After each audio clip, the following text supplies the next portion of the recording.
शान्ताकारं भुजगशयनं पद्मनाभं सुरेशं विश्वाधारं गगनसदृशं मेघवर्णं सुगम्यं लक्ष्मीकान्तं कमलनयनं योगिविद्यानगम्यं वन्दे विष्णुभवभयहरणं सर्वलोकैकनाथं वन्दे विष्णुभवभयहरणं सर्वलोकैकनाथं। नमस्कार दोस्तों, आप सभी का स्वागत है हमारे यूट्यूब चैनल पावरफुल हिंदू धर्म में। आज हम आप सभी को श्री सत्यनारायण भगवान की व्रत कथा के बारे में आप सभी को बताएंगे।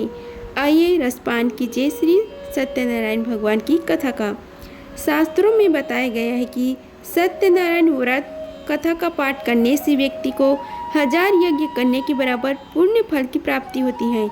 सत्यनारायण भगवान व्रत कथा में भगवान विष्णु के सत्य स्वरूप में बारे में बताया गया है। इस व्रत का पाठ करने से घर में सुख समृद्धि का वास होता है और भगवान विष्णु की कृपा बनी रहती है। आइए रसपान कीजिए कथा अध्याय 1 का। एक समय की बात है, नौरिष्ण्य तीर्थ में सौनिक आदि 88,000 ऋषियों ने श्री सूत जी से पूछा कि हे प्रभु, इस कलयुग में वेद विद्या रहित मनुष्यों को प्रभु भक्ति किस प्रकार मिल सकती है तथा उनका उद्धार कैसे होगा। हे मुनि श्रेष्ठ, कोई ऐसा तप बताइए जिससे थोड़े समय में ही पूर्ण मिले और मनवांछित फल भी मिल जाए। इस प्रकार की कथा सुनने की हम इच्छा रखते हैं। स्वर शास्त्रों की ज्ञाता सूत जी बोले, हे वैष्णव, मैं पूज्य आप सभी ने प्राणियों के हित की बात पूछी है, इसलिए मैं एक से ऐसे श्रेष्ठ व्रत को आप लोगों को बताऊंगा जिसे नारद जी ने श्री लक्ष्मी नारायण जी से पूछा था और लक्ष्मीपति ने मुनि श्रेष्ठ नारद जी से कहा था। आप सब इसे ध्यानपूर्वक सुनिए। एक समय की बात है, योगी राज नारद जी दूसरों के हित की इच्छा के लिए अनेक लोकों में घूमते हुए मृत्यु लोक में आ पहुँचे। यहाँ उन्होंने अनेक मुनियों में जन्मे। प्रायः सभी मनुष्यों को अपने कर्मों द्वारा अनेक दुखों से पीड़ित देखा। उनका दुख देख नारद जी सोचने लगे कि कैसा यत्न किया जाए जिनके करने से निश्चित रूप से मानव के दुखों का अंत हो जाए। इसी विचार पर मनन करते हुए वह विष्णुलोक में गए। वह देवों की इस नारायण की स्तुति करने लगे कि जिनके हाथ में शंख, चक्र, गदा और पद्य थे, गले में वरमाला पहने हुए थे। स्तुति करते हुए नारद जी बोले कि हे भगवान, आप अत्यंत शक्ति से संपन्न हैं। मन तथा वाणी भी आपको नहीं पा सकती। आप आदि, मध्य तथा अंत नहीं है। निर्गुण स्वरूप सृष्टि के कारण भक्तों के दुख को दूर करने वाले आपको मेरा नमस्कार है। नारद जी स्तुति सुन श्री हरि विष्णु भगवान बोले, हे मुनि श्रेष्ठ, आपके मन में क्या बात है? आप किस काम के लिए पधारे हैं उसे निसंकोच कहिए। इस पर नारद जी बोले कि मृत्युलोक में अनेक योगियों ने जन्मे मनुष्य अपने कर्मों के द्वारा अनेक दुख से दुखी हो रहे हैं। हे नाथ, आप मुझ पर दया रखते हैं तो बताइए कि वह मनुष्य थोड़े प्रयास से ही अपने दुखों से कैसे छुटकारा पा सकते हैं। श्री हरि बोले कि हे नारद, मनुष्यों की भलाई के लिए तुमने बहुत अच्छी बात पूछी है, जिसके करने से मनुष्य मोह से छूट जाता है। वह बात मैं कहता हूँ, उसे सुनो। स्वर्गलोक व मृत्युलोक दोनों में एक दुर्लभ उत्तम व्रत है जो पूर्ण देने वाला है। आज प्रेमवश होकर मैं तुमसे कहता हूँ, श्री सत्यनारायण भगवान का यह व्रत अच्छी तरह विधान पूर्वक करके मनुष्य तुरंत ही यहाँ सुख भोग कर मरने पर मोक्ष पाता है। श्री हरि के वचन सुनकर नारद जी बोले कि उस व्रत का फल क्या है और उसका विधान क्या है? यह व्रत किसने किया था? इस व्रत को किस दिन करना चाहिए? सभी कुछ विस्तार से बताइए। नारद की बात सुनकर श्री हरि बोले, दुख व शोक को दूर करने वाला, यह सभी स्थानों पर विजय दिलाने वाला है। मानव को भक्ति व श्रद्धा के साथ शाम को श्री सत्यनारायण की पूजा धर्मपरायण होकर ब्राह्मणों व बंधुओं के साथ करनी चाहिए।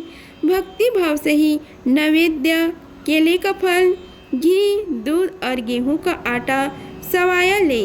गेहूं के स्थान पर साठी का आटा, शक्कर तथा गुड़ लेकर वह सभी भक्षण योग्य पदार्थों को मिलाकर भगवान का भोग लगाएं। ब्राह्मणों सहित बंधु बांधवों को भी भोजन कराएं। उसके बाद स्वयं भोजन करें। भजन कीर्तन के साथ भगवान की भक्ति में लीन हो जाए। इस तरह से सत्यनारायण भगवान का यह व्रत करने पर मनुष्य की सारी इच्छाएं निश्चित रूप से पूरी होती हैं। इस कलिकाल अर्थात कलयुग में मृत्युलोक में मोक्ष के यही एक सरल उपाय बताया है। इति श्री सत्यनारायण व्रत का कथा का पहला अध्याय संपूर्ण हुआ।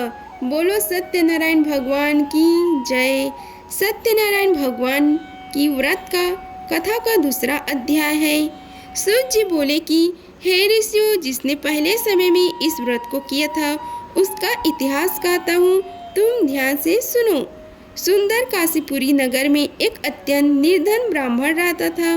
भूख प्यास से परेशान वह धरती पर घूमता रहता था।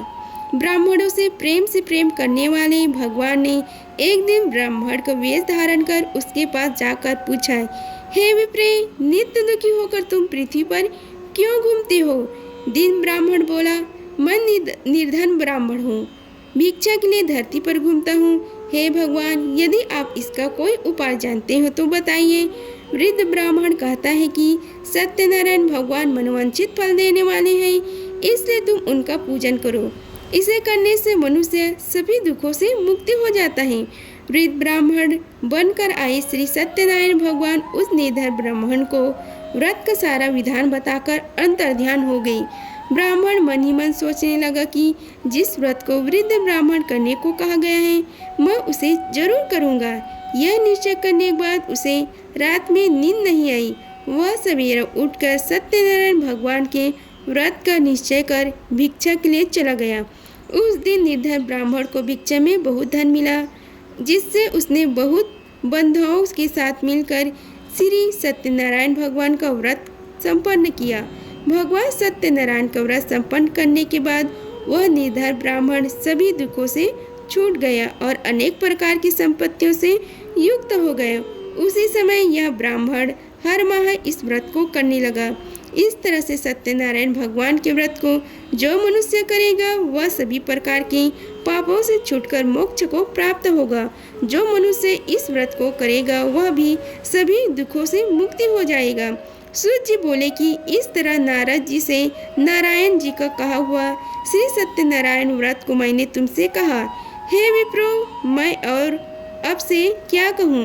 ऋषि बोले, हे मुनिवर, संसार में उस विप्र से सुनकर और किस किसने इस व्रत को किया है, हम सब इस बात को सुनना चाहते हैं। इसके लिए हमारे मन में श्रद्धा का भाव जागा है। सूत जी बोले, हे मुनियों, जिसने इस व्रत को किया है वे सब सुनो। एक समय की बात है, वही विप्र धन व ऐश्वर्य के अनुसार अपने बंधु बांधवों के साथ इस व्रत को करने को तैयार हुआ। उसी समय एक लकड़ी बेचने वाला बूढ़ा आदमी आया और लकड़ियों को बाहर रखकर अंदर ब्राह्मण के घर में गया। प्यास से दुखी वह लकड़हारा उनके व्रत करते देख विप्र को नमस्कार पूछने लगा कि आप यहाँ क्या कर रहे हैं। तो उन्होंने बताया कि व्रत कर रहा हूँ तथा इसे करने से क्या फल मिलेगा, कृपया मुझे भी बताइए। ब्राह्मण ने कहा कि सब मनोकामना को पूर्ण करने वाला यह सत्यनारायण भगवान का व्रत है।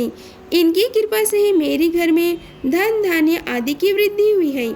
विप्र से सत्यनारायण व्रत या उसके बारे में जानकर लकड़हारा बहुत प्रसन्न हुआ। चरण अमृत लेकर वह प्रसाद खाने के बाद वह अपने घर गए। लकड़हारे ने अपने मन में संकल्प किया कि आज लकड़ी बेचने से जो धन मिलेगा उसी से श्री सत्यनारायण भगवान को उत्तम व्रत करूंगा। मन में इस विचार को ले बूढ़ा आदमी सिर पर लकड़ियां रखकर उस नगर में बेचने गया जहां धनी लोग ज्यादा रहते थे। उस नगर में उसे अपनी लकड़ियों का दाम पहले से 4 गुना अधिक मिलता है।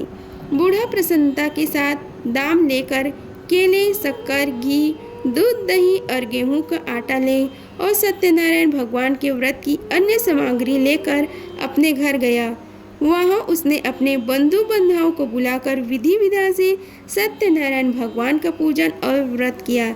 इस व्रत के प्रभाव से वह बूढ़ा लकड़हारा धन, पुत्र आदि से युक्त होकर संसार की समस्त सुख को भोग कर अंतकाल में वैकुंठ धाम को चला गया। श्री सत्यनारायण व्रत का कथा दूसरा अध्याय संपूर्ण हुआ। बोलो श्री सत्यनारायण भगवान की जय। अगर आप सभी को हमारी वीडियो अच्छी लगी होगी तो वीडियो को लाइक कीजिए, चैनल को सब्सक्राइब कीजिए और कमेंट बॉक्स में जय श्री सत्यनारायण भगवान लिखिए। धन्यवाद। मिलते हैं अगले वीडियो में, तब तक के लिए जय श्री सत्यनारायण भगवान।